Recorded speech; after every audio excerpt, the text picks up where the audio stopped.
This meeting is being recorded. Okay, let's kick it off. Thank you so much for the introduction and all the amazing announcements. Yeah, welcome to our panel today. Thank you so much for joining. We were very excited to see so many people sign up and also to see amazing guests join and volunteer their time here today. So the way this will run, I will quickly introduce all of our panelists and tell you a little bit more about them, and then we'll go through the questions that we have prepared for them. And at the end, we'll have time for Q&A. So do prepare your questions. Maybe you have some already. If you want to ask something specifically of a specific person, then please add this person's name to the question so that I know who to ask. You can ask during, the panel discussion, or you can ask afterwards, whatever you prefer. Also, I really like it when people raise their hand and ask the question, with a voice. So if you can do that, it will be wonderful as well. All right, to start us off, let me introduce our first panelist, Mincy, engineering manager at Spotify. Mincy is an experienced engineering manager with strong technical leadership, customer focus, and people management skills. Over the years, she led teams across research, engineering, product, and development services that impacted millions around the world. Mincy started her career as a software engineer with a global consultancy firm and has worked with diverse teams across the globe. When not working, Mincy enjoys volunteering at Coder Dojo and spending time with her family. Mincy, welcome. Thank you, Nadia. Good to have you here. Our second panelist is Serena, product engineer at Intercom. Serena works in the infrastructure group at Intercom. She's part of the team that keeps Intercom running for all customers and enables our engineers to ship safely and fast. She's passionate about Intercom's availability and demystifying infrastructure to other engineers. In her spare time, she likes to run, but she's still working on getting faster. And she co-organizes ShipItCon, a non-for-profit conference around software delivery. Thank you so much for joining us, Serena. Yeah, very excited to be part of this panel. Thank you. Our third guest is Alex. She's a quantitative developer at Quadrature. I hope I'm pronouncing this right. Alex is an experienced developer and mentor who has recently stepped up to a project lead role, leading cross-team infrastructural projects. She has spent the last 4 years at the London-based hedge fund, exploring and contributing in different areas, ranging from algorithms and infrastructure engineering to research, before taking on the project lead role and falling in love with it. Alex also sees herself as a lifelong learner and is now pursuing her part-time PhD in statistics while working full-time. Thank you so much for joining us, Alex. Hi, thank you for having me. Really excited and looking forward to our discussion. And our fourth panelist is Sarah, a technical recruiter at Intercom. With over a decade of experience in recruitment, Sarah has worked with global organizations spanning insights from startups to multinational corporations. Sarah is passionate about supporting businesses with their hiring strategies, diversity and inclusion journey, and attracting global talent. Sarah, thank you so much for being here. Thank you, Nadia. I'm really excited for today. Yeah, I'm excited as well. So my name is Nadia. I'm a product engineer at Intercom, and I will be moderating this discussion. So I'm a self-taught full-stack software engineer, book author, and a career mentor. Before I became a programmer, I used to be a journalist and an editor. And I'm passionate about bringing more people from non-STEM backgrounds into tech. And I try to achieve this through blogging, speaking, and volunteering. Code Your Future, and here at Women Who Code. So lovely to have you all here. I hope this will be an interesting discussion and a useful one for all of us. With that out of the way, let's start. Technical interviews, like interviewing in tech, is a topic that is kind of on everyone's mind. I think that for most people who are joining, it's something that you have either had to do in the past, or maybe you're just preparing to interview for your first role. In any case, I know from my experience that interviewing in tech can be really challenging. And honestly, when I hear stories of how people interview in some other industries, I'm just, oh my God, it sounds so easy compared to the things that we have to go through to get software engineering jobs. So it is a challenging topic, but I hope that today we kind of have a mix of guests that will help us unpack this and will help guide you through the journey from, the very beginning up until the moment you hopefully get your offer, maybe a couple of offers. in technical interviewing, the first point of contact usually is, in most cases, I would say, is very often a technical recruiter. So my first questions will be directed to Sarah as kind of the first point of contact for many people interviewing for developer jobs. So this is the start of the process. I think it is important. I think a lot of people spend a lot of time preparing for kind of the meaty parts of the process, the interviews, the whiteboarding, and all of this. But still, I think that it's very important how you start the journey. So I was curious to learn from you, Sarah. Maybe you could share with us what are the biggest red flags that you can see in someone's resume or CV that they sent in? And maybe there is something, is there anything at all that you can think of what an engineer, an engineering candidate can do that would make you not proceed with the recruitment process, maybe even before you have even talked to them? Is there anything that comes to mind? Yeah, sure. I think from a recruitment perspective, one thing that we always notice is when people have put in the wrong company name or the wrong person's name when they're applying for a job. So one thing I would always flag to people is just if you don't want to do a cover note or if you don't want to target your application to every company, just leave it out. You don't need to do that because that can really annoy people. So it's definitely one piece of information I would recommend. I think a lot of recruiters today in the technical world cross-reference LinkedIn with your resume too. So try to make sure that your information is correct and correlating with both. Don't be afraid to have it nice and short, nice and succinct. Have it punchy, a couple of lines about what you're doing there. And I always really encourage people to put some key achievements that they've had in their career. And if you have any gaps in your resume, don't be afraid to put that in as well. Just say career gap. And if you don't want to explain what the career gap was for, at least you've highlighted that, because that's what a lot of recruiters would question.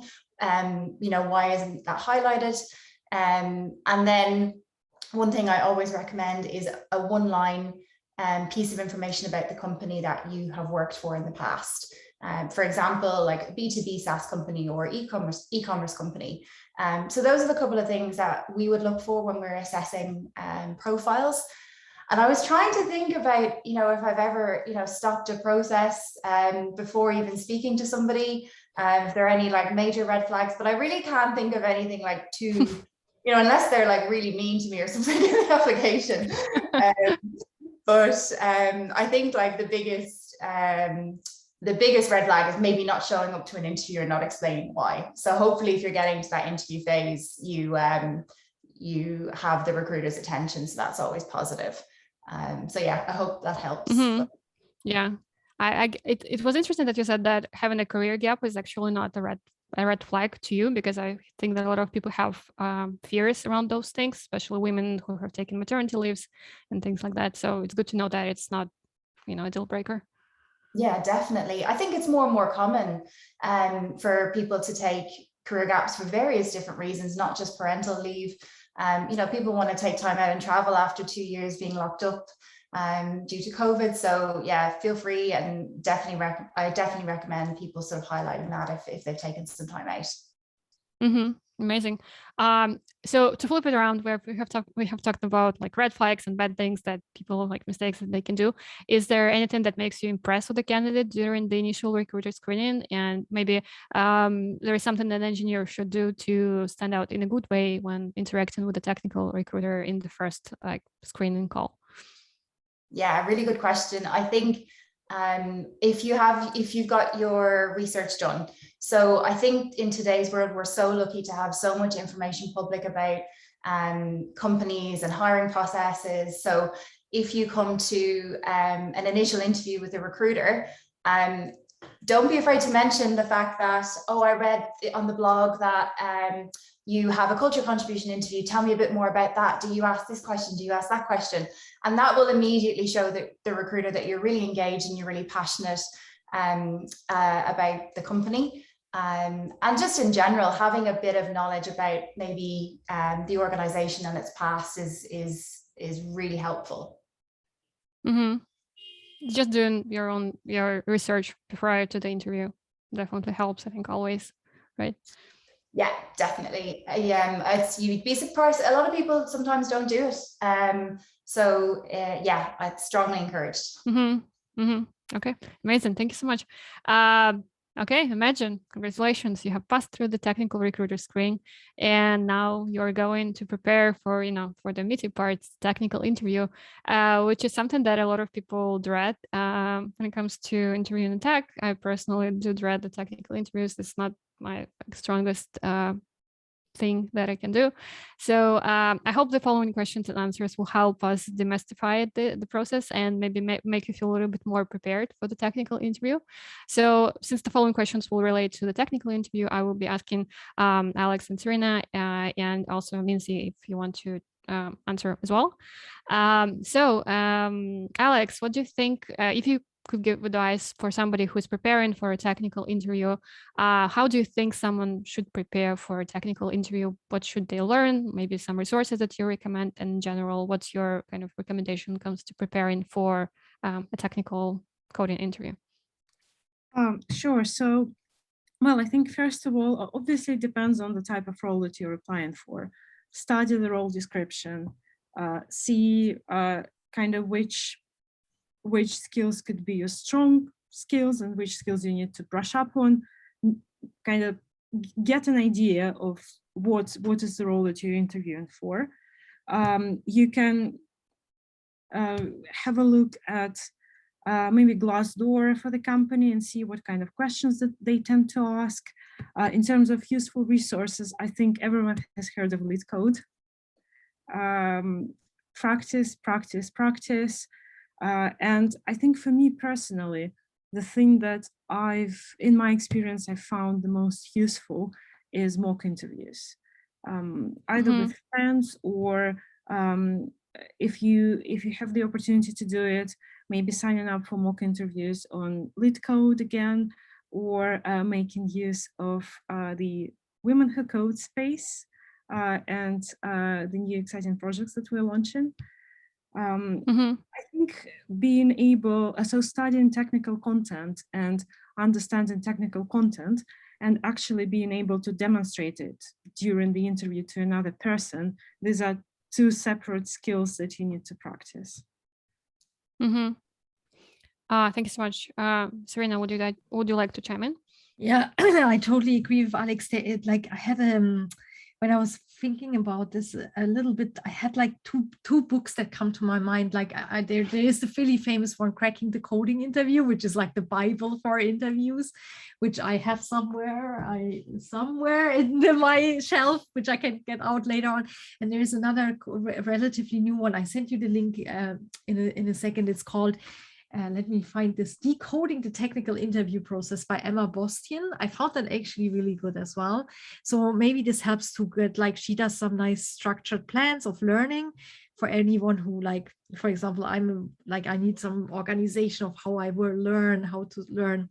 The other thing, for example, we do this in Intercom, because we do like this technical session, like a collaborative pairing session, but the recruiter would send you beforehand some information and some README, right, which you basically run the code, make sure that you can run this exercise. So if the company sends you something, read through it obviously and run through the the setups and all that. So that's my personal recommendation.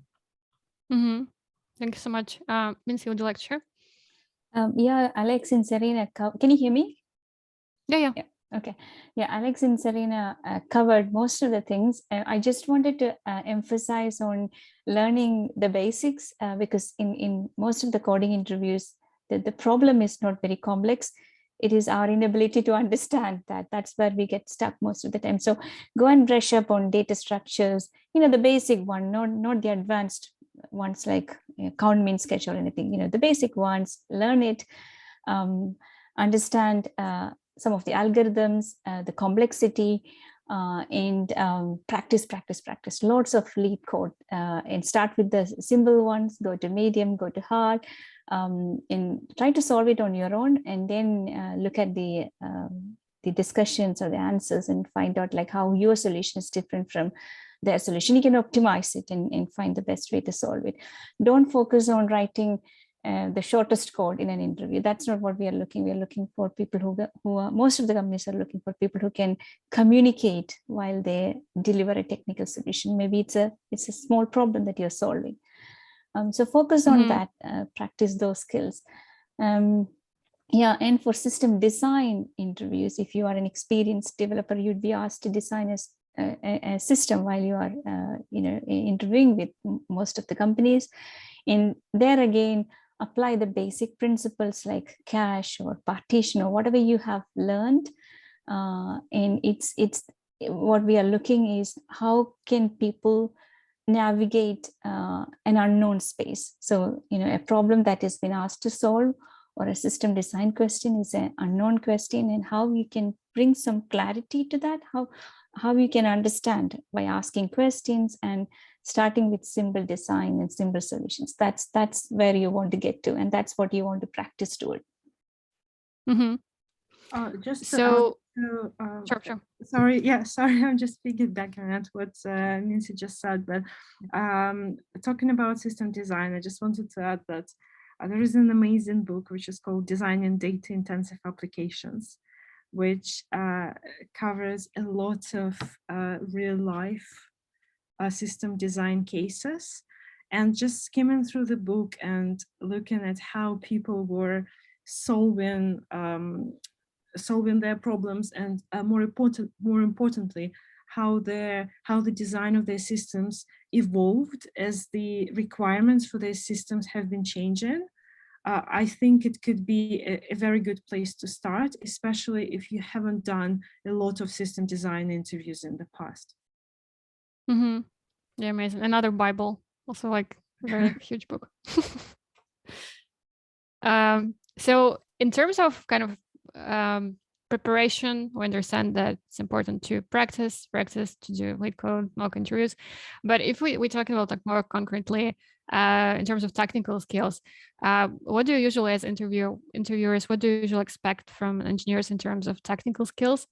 Is it okay if they don't remember something and they use Google, and other things that they just have to know? So I think that if we are talking about skills, there are like a spectrum of like things that you absolutely have to know. And if you have to Google this thing and it looks kind of strange that you have to Google it, and then there are some things that are, nice to have, but like nobody really remembers them and everybody Googles them.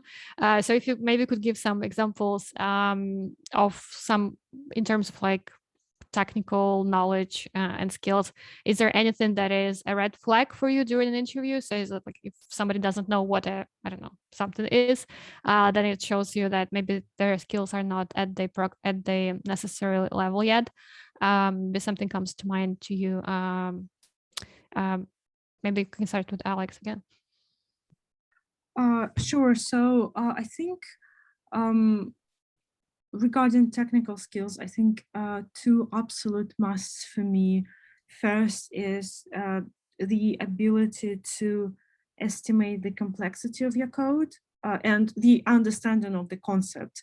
My interviews are mostly technical, so we are mostly talking about some sort of a problem, and I ask candidates to come up with a few solutions to the problem as it evolves in the process of the interview. And it's mostly algorithmic. So when the candidate proposes a solution, they must be able to estimate the efficiency of the solution, the time and space complexity, and they must be familiar with the concept. That's one non-negotiable. And the second is the ability to write readable and structured code. I don't really care about the language. It's not that important, but so I usually let my candidates pick the language of their choice. But whenever they pick the language, I would expect a code that I would be able to understand, even not being an expert in this language. So it should be structured. It should be considerate of the person who's reading the code. So this is very important for me. Sorry, I was muted.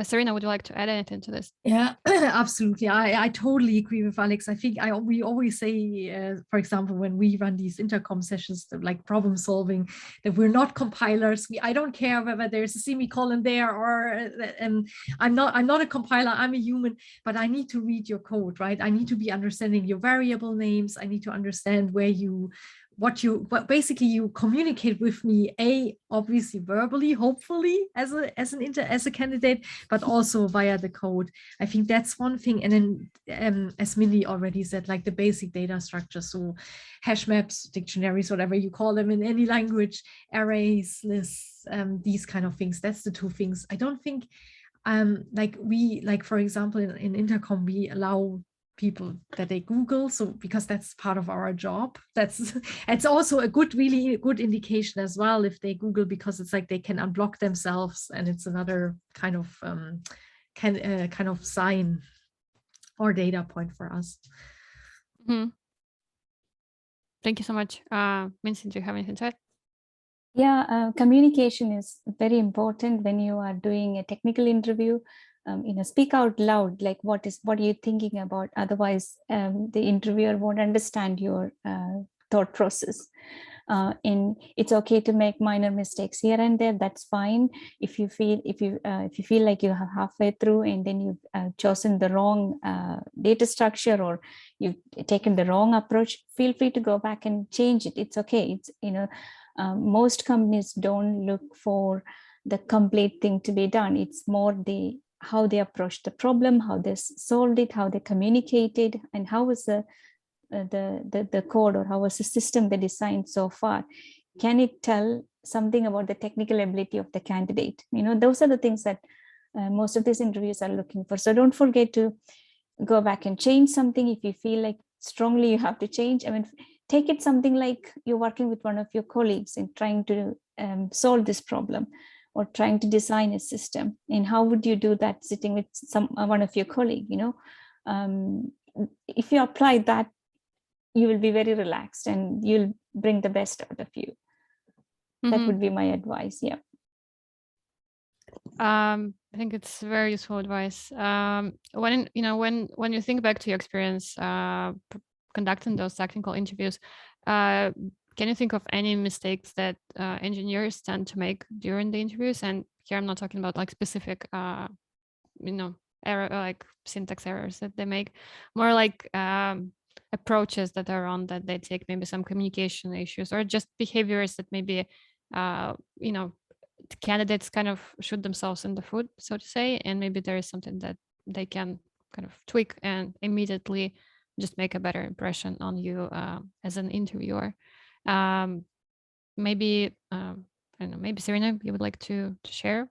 Yeah, I think one mistake I often see is that when people, they read the question and they jump in too soon. They start too soon with a solution without really trying to understand the full question, and without maybe asking clarifying questions and trying to narrow down the requirements around the question itself. And maybe the other thing is to come up with an overcomplicated solution, right? A lot of times, I think Mindy said this already, we're not looking for an algorithm that changes the world or the most efficient, super smart solution. It's like brute force is often a good, good first approach. A simple, well-organized solution will bring you far. I think this is like, so coming up with convoluted or over-optimized solutions is what I've seen in the last few years. And then obviously not asking clarifying questions or not communicating at all during the interview, right? Like being really like that kind of like the interviewer, it's not clear what you're thinking as a candidate, what's going on in your head, where you're heading with regards to your solution. That's the third kind of mistake, I'd say. Yeah, I think communication is very important, and I think some people don't think of the interview as a collaboration, and they keep silent, and I think it helps everyone. Yeah. Alex, what do you think? Yeah, absolutely. Communication, 100%. I would say that for me, treating the interview as an exam is probably the worst mistake that a candidate could make, because I'm not here to examine you and I don't know, give you the top mark. I'm here to see what it would be like to collaborate with you. So it's not, again, it's not a test when I ask a question and expect a perfect answer right away. I would actually like to talk through the solution, to talk through the problem, to work on this problem together. And for me, a good interview would be an interview where we discuss different approaches and where we actually debate, but keep the conversation going, rather than a candidate going into the rabbit hole or staying completely silent for, I don't know, 15 minutes and then producing a perfect algorithm. So I would take the former like all the time. And I think the second, it's not really a mistake, but for me, it would certainly be a red flag, is not asking questions about the company, because the interview is not just us interviewing the candidate, but it's the candidate interviewing us as well. So come prepared, ask me about the company, ask me about my role, ask us about what kind of projects we do, just show interest. And it's not just for us to like you, it's also for you to figure out whether we're the right place for you, whether there would be a good fit. Amazing. Thank you so much for sharing. So let's imagine that you have used all this advice and you have done all the lead code and you're done with the technical interview. And now you need to face the lovely or scary engineering manager, and you need to go through the behavioral interview. And I know that many engineers dread those interviews because they are not sure what to expect, and also like they don't know what examples to give, what answers to give. So I would be curious to learn from Mincy and also from others, if you have participated in behavioral interviews, a little bit more about how we should approach the behavioral interview with the manager. So in terms of preparation, how should someone prepare for such an interview? Is there anything specific that they should learn, maybe like a framework of answering those questions or some examples, stories that they should prepare in general? Like how would you recommend people prepare, especially if they have never done those kind of interviews? Yeah, I can probably start on this. So first of all, I mean, it's good to understand what a behavioral interview is for. It's actually to find out if the person is a good fit for the company or the team. So the interviewer is trying to get to the root of how you performed and behaved in the past. So they want to hear your experience, actual results, scenarios, and want to know more about you. You probably heard questions like, tell me a time you worked on a difficult project. Tell me a time you give a constructive feedback to a colleague, etc. These are all behavioral questions. In how you prepare it, first and foremost, learn about the company, learn about the culture. What is that stands out about the company? How do the people interact with them? What are the values? Have a look at the website, social media feeds, talk to your recruiter. Your recruiter should help you. You should ask the questions. What is the team that I will be working on? What is the team dynamics? That helps you to prepare your behavioral interview. Another important thing is be yourself, be honest. Even here, what we are looking is a mutual fit. You should be a good fit to the company, and vice versa. It doesn't do any good to any of these parties if you're trying to fit into a mold which you are not a fit to. And go back and revisit some of the projects that you worked on, right? Look at some of the experiences, which were the ones you enjoyed most, what are the key learnings, how did you interact with the people while you worked on this project. Make a note of all your achievements, do a bit of going back and making some notes about all this. Then try to frame your responses using very well-known method called STAR method. It talks about situation, task, action, and result. It's a technique to answer questions in 3 or 4 steps. So you talk about the situation, what was the problem, what was the what was the thing that you're trying to solve. Then you talk about the task, which is like, what did you do, what was your goal. the last two things are very important thing. Actions. What action did you take? What was the thing that you did, and what was the result? Focus more on the actions and the result. Quantify your results. You might want to say something like, we did this, I did this, and the performance improved, or this was the impact on the customer by rolling out this change. So give concrete description, but not being too verbose. So that's the style of answers that convince about your achievements, and it helps the interviewer to evaluate whether these are the kind of this is the kind of person I would want in the team, or I would want in the company. And so the pattern is learn about the company, learn about yourself, prepare some questions, prepare some answers, use the STAR technique to answer, and I think that should do. Yeah. Amazing. I think you mentioned that an interview is kind of a chance for you to see whether somebody is a good fit for the company, and also for them to see whether the company is a good fit for them. So I've always been curious, if you have, as a manager, you have probably an hour or so to spend with a person, which is not that much time. So I was curious whether you have any rules or kind of heuristics around how you assess if somebody is a good cultural fit for your team or the company. How do you kind of understand that? Maybe you can share something, Mincy. Yeah, that's a very, very good question, because as you know, culture differ from company to company, because companies do things different. They have different missions. They work in different domain.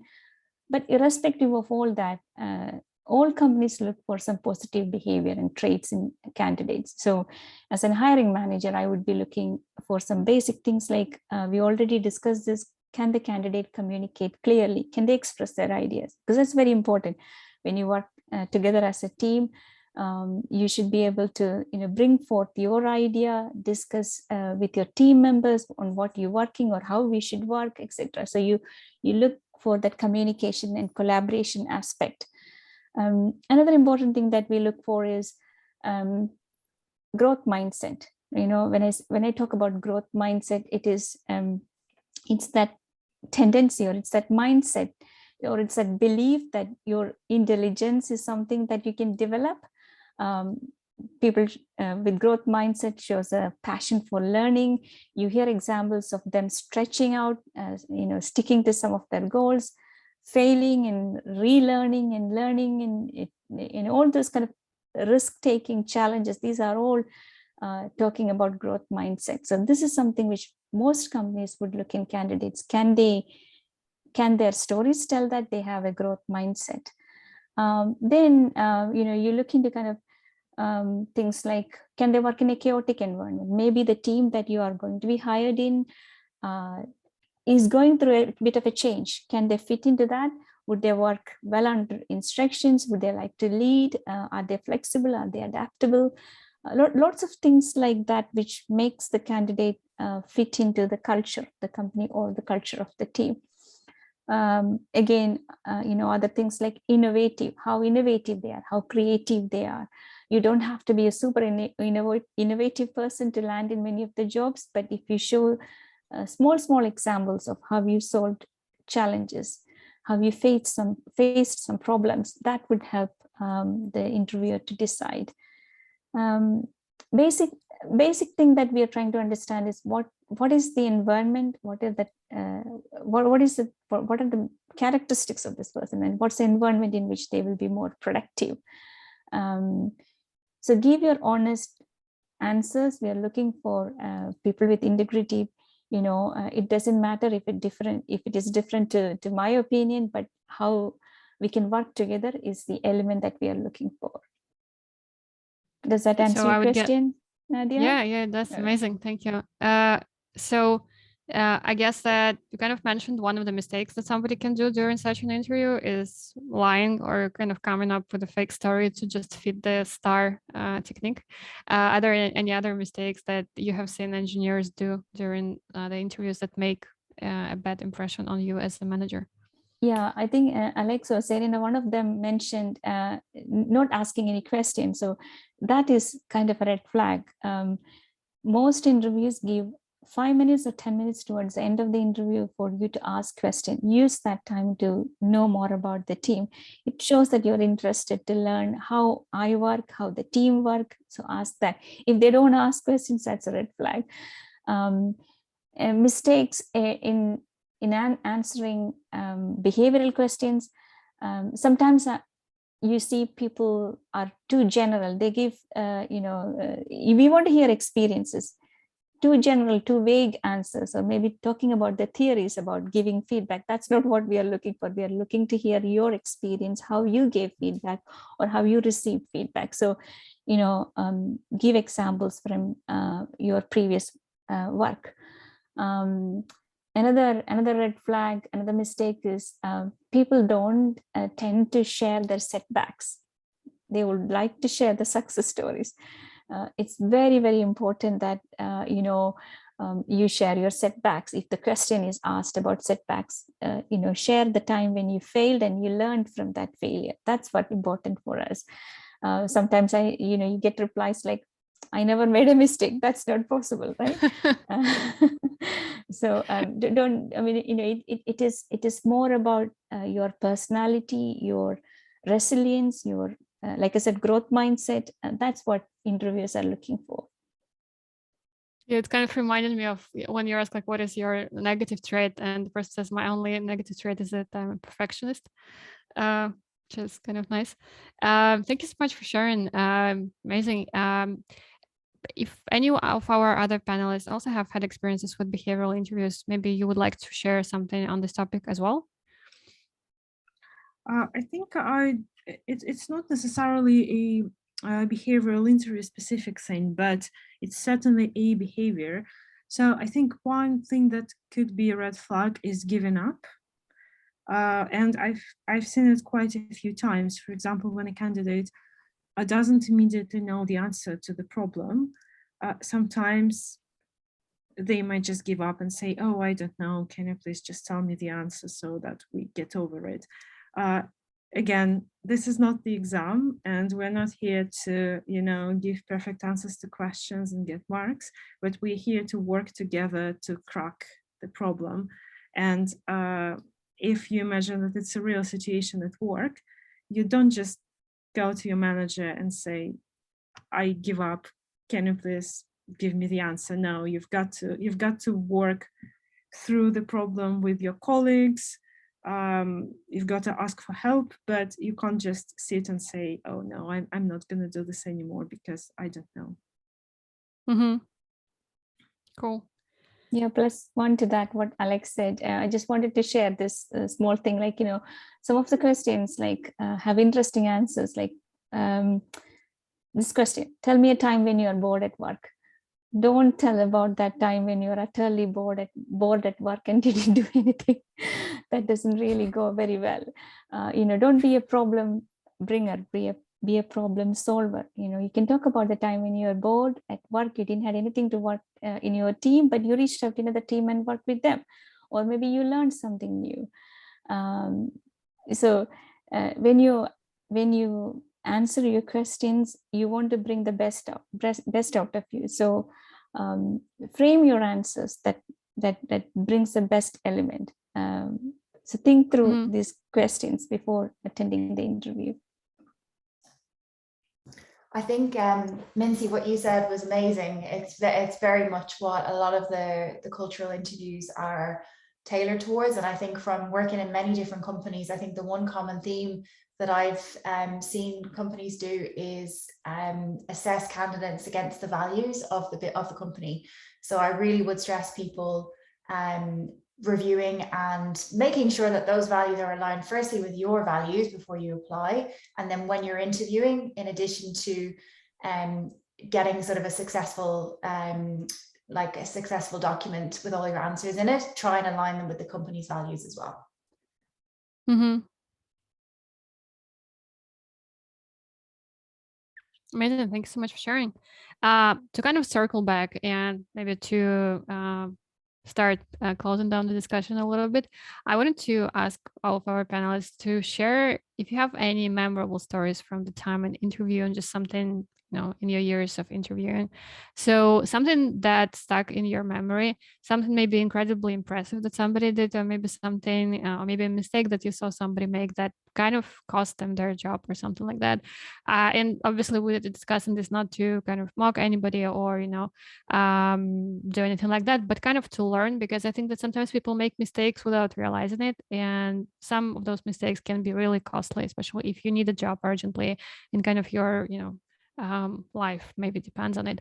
So do you have anything in your experience as a recruiter, Sarah, perhaps you would like to share? Oh, wow. I was going to talk about Nadia, I hope you don't mind, when we first met. So is that okay? Is that okay for me to talk about? Yeah. Yeah, sure. It's a good story. So Nadia applied to Intercom, and I reached out going, wow, Nadia's amazing. And a week had passed and I hadn't heard back. So I went to check and follow up, and I realized that the email was missing a letter. So Nadia never knew about me, never knew about Intercom, getting in touch with her. So I reached back out again, and we eventually spoke. I think it was the day later, but Nadia had progressed significantly in other processes. So we had majorly tight turnaround. And Nadia was just very honest, which is, I loved when we worked together to get you through the process. She was very clear and communicated really well. So we were able to move really fast and make a lot of changes to get Nadia in the process. I'm so happy that she's with us. Yeah, one tip is don't be afraid to tell the recruiter that you've got some urgent deadlines, and they can change things to make things work for you. If they want you to join the company, they can make it work. So don't be afraid to do that. Amazing story. It's kind of like a blast from the past. It's been almost a year now that happened. Amazing. Serena, would you like to share something? Yeah, I think I have great stories, and I have I have a good and a bad. A bad was once that happened to me, that I was with one of my male colleagues. We were both interviewing a candidate, and it was a guy, and he was literally only asking or talking to my male colleague, which was obviously a red flag in itself, and this person didn't get hired. So it's like it's maybe this, it's more like to take this out further. It's like again, this concept of like to treat everyone with respect. Clearly, that's one. And then my best stories are the ones where I have interviews with. I love the collaborative problem solvings we do in Intercom, or the minicom sessions we do. And I love when someone is super nervous and I can bring them to ease, right? I can almost collaborate with them and have almost that they have fun at the end. Well, maybe fun is a bit of a wide word, but they feel much more at ease. You can sense that they were super nervous at the beginning of an interview, but at the end they actually had a great session, and they felt like, hey, this went well. I feel like this makes my day as an interviewer as well. Amazing. What do you think about it, Mincy? Do you have any stories that you would like to share? Yeah, similar to what Serena was saying, every interview I look forward to learn something from the candidate. And I had this experience. I once interviewed a candidate who had profound hearing loss. He had a sign language interpreter with him. And when I started the interview, I realized I was talking a lot faster. So I slowed down and I was keeping eye contact with that person, not with the candidate. So I quickly changed that. Again, things like explaining technical terms in sign language is difficult. I realized quickly in that interview. They have to go letter by letter because there is no equivalent sign language for something like cash. Maybe it has changed now. But again, there's a lot the interviewer learns from the candidate in that process. And I love that. Another funny story, we had a fire alarm going on while we were interviewing a candidate, and we all had to evacuate the building. When we came back, we couldn't find the candidate, and we thought he left, but he was in the wrong meeting room. Anyway, yeah. Amazing. Yeah, it's really funny. Alex, what about you? Does anything come to mind? Yes, Funny or fire sad? alarms during the interview, absolutely, and trying to kind of continue the interview from a coffee shop nearby. I mean, yeah, that's funny. So I remember, I remember a funny interview, and I wasn't the interviewer, I was actually the candidate, but and it was a few years ago. But I was going through a technical interview, and I was asked to write a quicksort. And I wrote a quicksort algorithm on the whiteboard, and I was adding comments, and I was trying to make it as readable as possible, because to you guys who are familiar with quicksort, you can write it in a very laconic way, but it will be very hard to read. So I tried to make it, you know, as obvious for the reader as possible. And the person who was interviewing me, they looked at my solution and they went like, yeah, I think this algorithm would work, but this is the longest quicksort I've ever seen in my life. I was invited for another round of interviews. I didn't go. But I think the lesson here is be kind, and yes, treat each other with respect. You're not there to, regardless on the side that you're on, you're not there to show off your talents. You're not there to show off your knowledge. You're there to try to connect with people at the company. And I had a candidate who I was interviewing, and they were a very quanti researchy candidate, and my interview is mostly technical and algorithmic. And I was aware of that, and I was kind of trying to make the candidate more comfortable, because it's just a part of the process, right? If someone does badly in one interview, which is not really their specialty, that might not be critical for the process at all.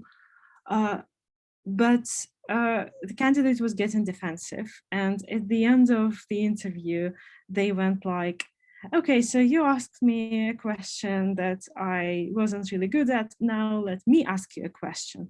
And I thought that they were going to ask me about my role, you know, all the usual jazz, like about the company, but they actually asked me a question about financial maths. And I was like, what is going on? That was really funny, but clearly it's not a fit, because if the person cannot accept that they don't know something, or again are not ready to collaborate with me, this is not the right fit with our environment. So yeah, be kind, don't get defensive, treat each other with respect, and have fun. Mm-hmm. I guess that person took the advice of interviewing the interviewer to the yeah, too serious. Yeah. Amazing.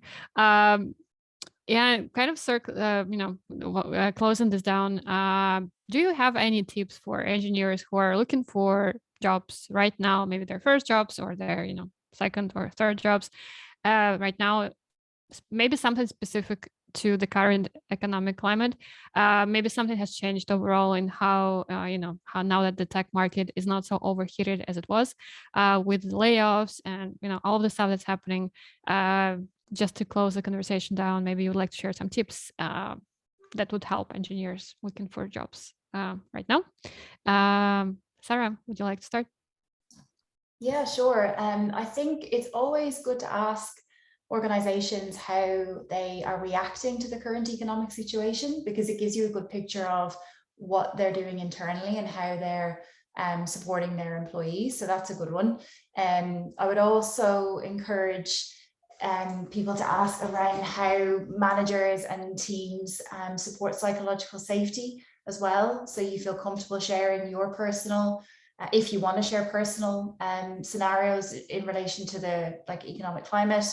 And again, echoing a lot of what Alex and Mincy and Serena have said, it's a two-way street. So be prepared, have your questions, because you're going to be spending a lot of time with these people, and you want to make sure that they're the right fit for you. And your career is, so important. So yeah, ask lots and lots of questions. Mm-hmm. It's always relevant advice, I think. Mincy, would you like to answer as well? Yeah, explore the current trends in industry. Thought works as a tech radar, which tells you what are the trending technology, framework, tools, etc. Have a look at that. Also, if you're interested in applying for companies, the engineering blogs of companies are treasure troves. They will give you insight into what's important for the company, what things are worked on the company. Go and read them. Ask for meeting some of your team members before the interview. There's lots of network events happening throughout. Most of them are online, which is convenient, but you can also reach out to the recruiter. And if you feel like you want, it will help you in preparation. Ask for some time with the engineering manager or one of your colleagues, so you can kind of understand how is it to work with them and what kind of things that you can expect to come up in the interview. Do your homework. It's very important that, as Sarah said, it's a mutual fit, that you decide on these 5 hours during the interview, but you can also do some work beforehand, and that will help you choose the right place. Mm-hmm. What do you think about it, Alex? Do you have any other tips, like parting thoughts to our listeners? I would say maybe try to tap into your network a little bit. If you're see maybe some of the people that you used to work with or study with, work at any companies that might be a good fit for you. Maybe ask them to kind of help you apply, to refer you to the company. Quite often, people who do referrals get referral bonuses if it all works out in the end. So yeah, tap into your network. Also put effort into building up your network as well. Connect with people, meet people in the industry, talk to them. And yeah, I think, again, I just want to reiterate, practice and do mocks. I know that some people prefer a more structured learning approach, but for me personally, unless I practice, unless I kind of get this experience, this first-hand experience, I'm not going to do well. Mm-hmm. Yeah.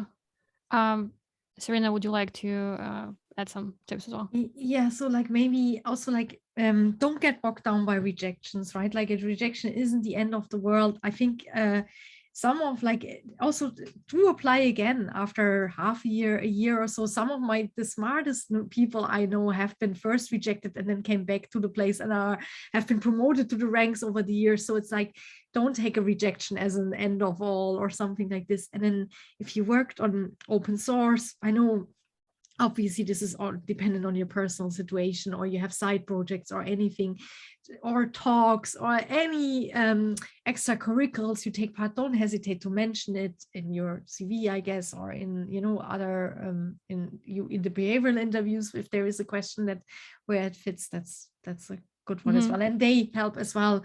I totally agree with Alex on the network building side of things and tapping into your network again. Amazing. Thank you all so much. We have a bunch of questions, so I'll just jump right into them.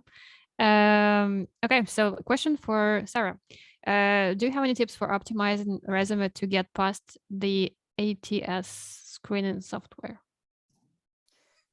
Yes, we don't have one at Intercom, so I can only speak for Intercom.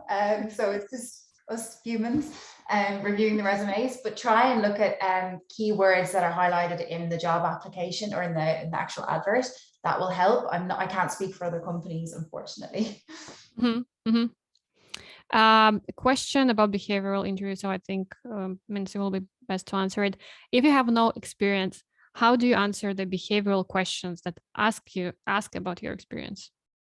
Very good question. Be honest. If you've been asked to explain a situation where you worked in a difficult situation, you could say, I never worked in a difficult situation like that. But you could share some of your experience from a university where you worked on your final year project or something.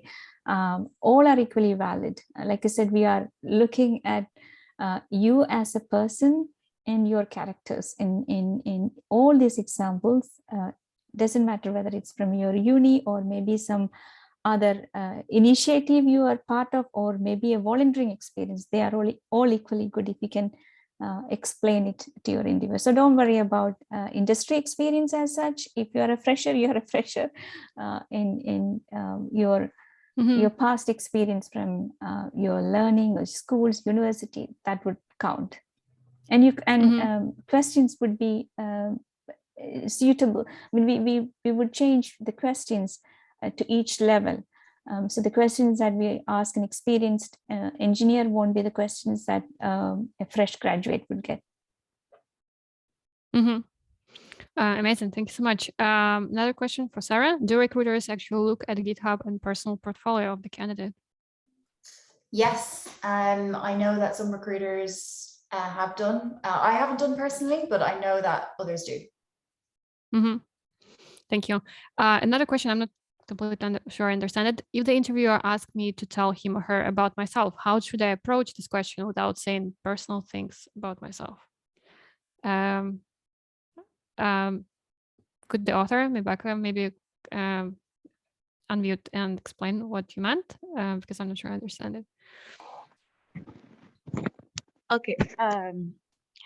What I meant was you get asked, okay, tell me about yourself. What should you tell? That's actually the question. What should you tell that it's actually necessary?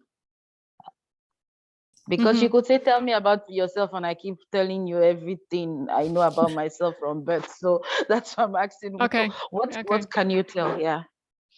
Yeah, so thank you so much. So I think it's also best to what Sarah, so kind of an initial conversation where you usually ask to tell about yourself. Yeah, I think it depends on, but firstly, if you're with, say, someone in the engineering team, they probably want to know a little bit about like your background and your experience with the recruiter. They probably want to know a little bit more, like throughout your whole career, but don't be afraid to ask. You can ask them and say, do you want to know personal? Do you want to know professional? And then that way you can kind of summarize what you want to share. Thank you.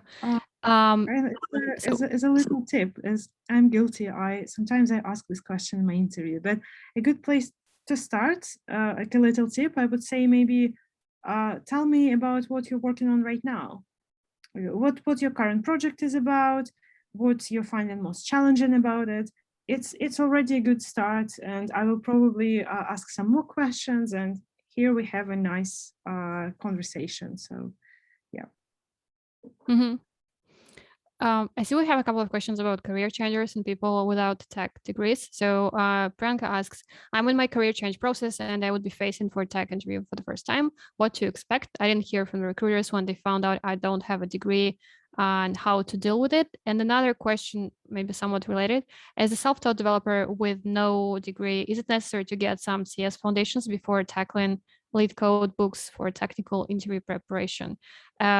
Maybe two parts to it. Maybe some of the engineers would like to talk about kind of preparation for the technical interviews without having a CS degree. I would say that you don't have to have a CS degree, but you can try to add a couple of projects into your portfolio, and this could be like little personal projects that you do in your spare time. It doesn't have to be anything. It doesn't have to be a work thing, but just something to show us that you've mastered a certain piece of technology, or you've actually seen some project through to the very end. I think it could be very useful. One example, which it's a very old example, but I like it a lot. There was a lady who wanted to learn website design, and she wasn't a programmer or she wasn't a website engineer, but she committed to building one little website a day for 180 days in a row, and she put it online. I can't remember her name, but I think if you Google just one, I remember it. Yeah, it was 100 sites in 100 days. Yeah, something like that. I personally, when I found out about it, I found it really, really impressive. And if, let's say, I had a candidate who I'm interviewing and they had a project like that, I would certainly be very excited about it, and I would like to learn more about it, and I would count it as a very good experience. So yeah, maybe try to work on your personal project portfolio a little bit. That would be my advice. Oh, we have so many questions. It's great. I like this one. My question is, I've faced a challenge in job seeking when juniors are supposed to have 1+ years of experience. Is it just a recent trend in the market? What do you feel? I think anybody can answer if you have thoughts on this, like hiring juniors in general.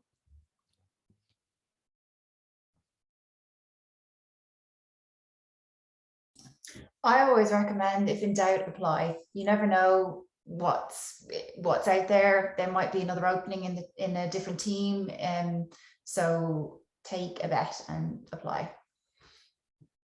Thank you. Stefano asks, for people with anxiety, should ones be honest about their anxiety when they experience it during the interview? This is a good one. I have that as well by myself. Like, I would be totally terrified, guys, in interviews. I think you should. And I as in, you could say you're very nervous or something like this, and then the interviewer, you know, it's like, it's always better to be open and honest and vulnerable, because we're here to help, right? The interviewer isn't your enemy. It's they're supposed to be your colleague eventually, hopefully. So like, I'd say it's of no harm to say you're nervous, and I think someone else gave a really good thing as well. If you practice more, it gets more comfortable, but of course there will be always a baseline anxiety, and I think to be vulnerable and open about it is never a bad thing. Yeah, plus one to that. Sorry. Just go wanted ahead. Sorry. wanted to say plus one to what Serena said. If you're not feeling well, feel free to reach out to your recruiter and cancel it and reschedule it on the day of the interview. If you're a bit anxious, feel free to share with the interviewer, because the interviewer wants to bring the best out of you, and you should be able to, participate with a clear mind, and make sure you share your concern. If you want to go and get a glass of water in between interviews, do that. I mean, it's okay. I think people will understand. Yeah, this is two interesting questions, I think, both for Sarah. What are some red flags for candidates should look out for when interviewing? And also, do you have any advice for how to negotiate salaries?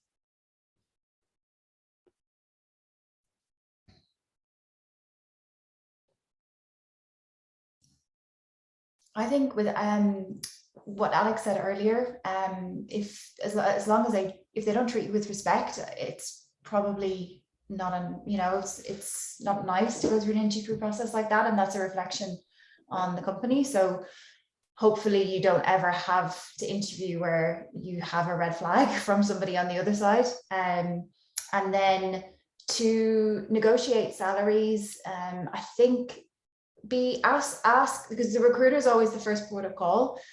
So ask the recruiter, what's the salary for this role? You don't have to share what your salary is, because most companies have salaries specifically linked to the role and what you're going to be doing. So don't be afraid to ask. Thank you. Interesting question. Is it considered a red flag today if I request a virtual interview instead of an in-person one due to the fear of COVID?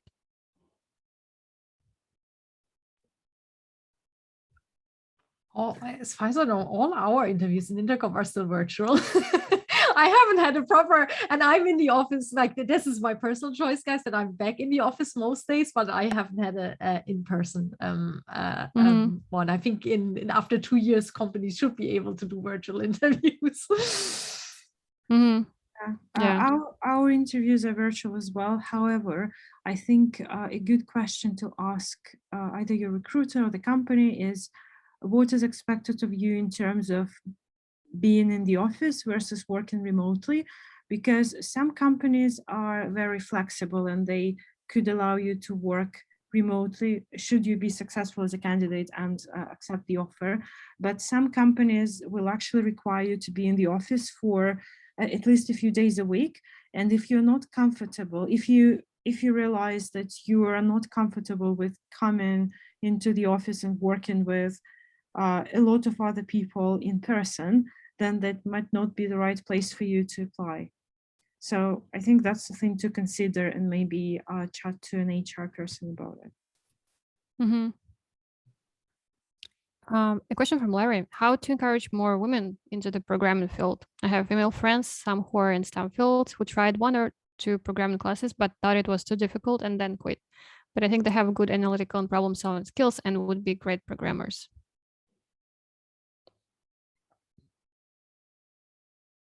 Who'd like to share? Sometimes there are some amazing like gamifications of like exorcism. I don't know whether you heard about this. I find you the link. This is a great like where you do, it's not like lead code, it's a little bit much more mentor based. I sent you the link there in the track. Or as I try to find some more links, like just so gamification things could be fun, where you get some kind of success or like an achievement. And then obviously networking, right? Like talking with someone who does the job, network with someone who is a programmer for a couple of years, or who just started last week, is super helpful. Mm-hmm. I would suggest trying to, like a general advice, if you want to get into programming, maybe try to find a mentor or try to find a role model to look up to. It doesn't have to be a formal arrangement when you meet someone weekly or monthly, but reach out to people who seem inspiring to you, and I don't know, ask them out for coffee or something. And I think that it's difficult as a woman in STEM. I'm finding it difficult to kind of progress in the field because of the lack of the role models. For example, if you look at the very senior management positions, very few of them are women. So it is discouraging a little bit. So it's important to try and find these mentors, to try and reach out to these people. Mm-hmm. Might help you overcome this. Well, it might help you overcome the struggle and inspire you a little bit and help you regain motivation. Mm-hmm. Yeah, I would add to that. Start with very simple, basic things, because that will help you to build up. Like I said earlier, start with something like a simple problems in lead code, or maybe a simple HTML course or simple JavaScript. Slowly build up your expertise in the area where you want to work. Small projects, or even better if we can get into some open source projects, maybe initially as a not a key contributor or anyone like that, but be part of the community, follow the discussions, understand what is happening, and then you can pick up pace when you're ready. So starting with something very simple is the key. If you try to solve a very complex problem in the beginning, that might discourage you, and you might find it very hard. And I like the idea of what Alex said, reaching out to some mentors, hearing firsthand experiences, how their career was when they started, will help. Yeah, networking, I think, is powerful. And this is one of the great things about Women Who Code and communities like it. So there is another question. Applying for jobs can be daunting if you feel that you don't qualify for the job. So what would you recommend to someone in this situation?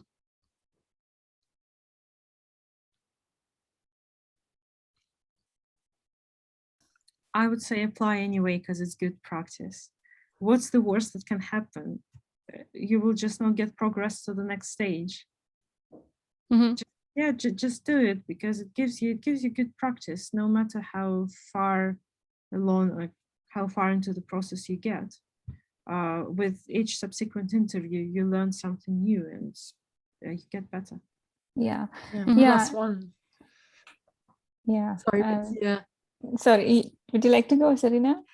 Just +1 to this as well. Some friends of mine said to me at some stage when I was super anxious around interviewing, I should interview where I don't want to get the job, just as an exercise, Well, it's probably not maybe the best approach, but it's like this, like a lot of, I think women have this as well, that we see like a list of requirements and we want to hit 100%. I think there is this kind of research around that men apply when they hit 60 or 70%, and women have to hit all. Just go for it. There's nothing to lose. So yeah, same theme. Apply for the jobs that you think is relevant to you. Sometimes you are turned, you don't get it, or you're turned away, not because of the fault of you, but maybe for other reasons. Maybe the job is already filled, or maybe they're looking for some other candidates, maybe less experienced or more experienced or different experience than you. So don't, if you get a rejection, don't take it as a failure on you. It's more like, it wasn't a fit, right? Shouldn't stop you from applying for the next role. The more interviews you give, the more mock interviews you do, more experienced you become. And when the right job comes, you'll get through. So keep applying. Amazing. I think we have time for maybe 1 or 2 questions. I'm not sure if we have any closing comments planned. So how important is it to include code comments in your codes in the tech portion of the interview? So basically, how important is it to comment your code solutions?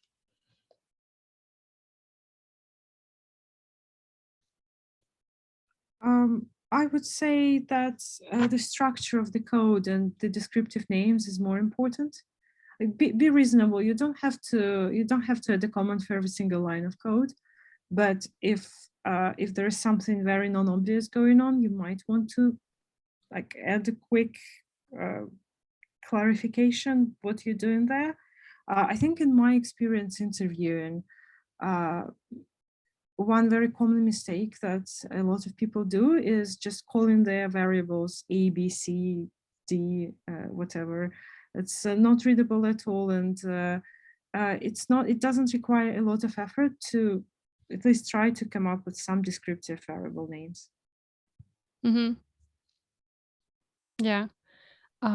There are some questions about cooldown periods in companies if you apply and you fail, right? And we talk about kind of reapplying.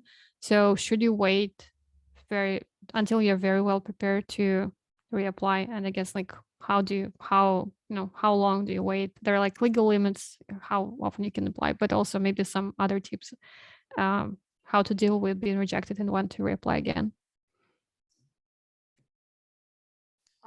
I think most companies have 6 months as a cool-off period, but keep in touch with your recruiter or as much as you can, because they'll be the ones that will know what roles are coming up and they could put you into the process again.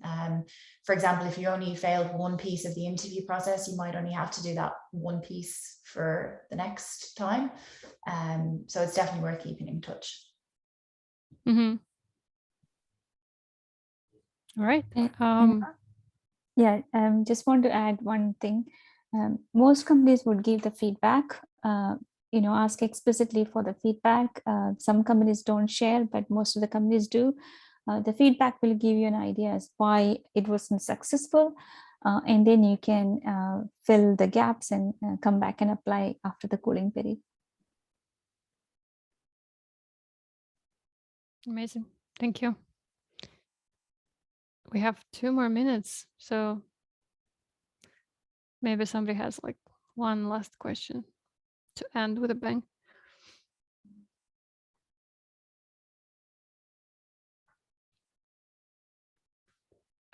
Okay, so let's get one last. What advice do you have for older worker changing career into the tech field? It seems that there is unspoken age limit in the tech industry. How to deal with ageism? And we have 1 minute for this question.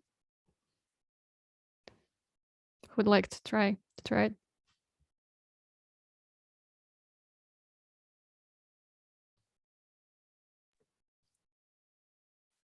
I think Sarah, that's would a you like to great. share? Yeah. Sorry, Sarah. Go ahead. No, I was just going to say, Yeah. I think I know we're out of time, but have a look for programs that have career changers specifically for women who are entering into tech, because a lot of your skills will be extremely valuable and transferable. So that could be a really good way to transfer and yeah, in a quick fashion rather than like applying constantly. Mm-hmm. Thank you. Yeah, interrupted you, Serena, sorry. No, that's exactly same thing. Yeah, this is exactly the program. I can't remember, Sarah, the program we used or the name of it. I tried to find it there right now, Googling like crazy. Sorry, guys. But yeah, if you Google for it, there's loads tons out there. Mm-hmm. Amazing. Yeah, thank you all so much. We're almost out of time. Thank you, everybody, for joining. And thank you, panelists, for answering the questions. I think it was an amazing event. Thank you so much. Thanks so much. Bye. Thank you. Bye. Bye. Have a Thank great you, evening, everyone. everyone. Have a good evening. Bye. Bye-bye. Take care. Bye-bye.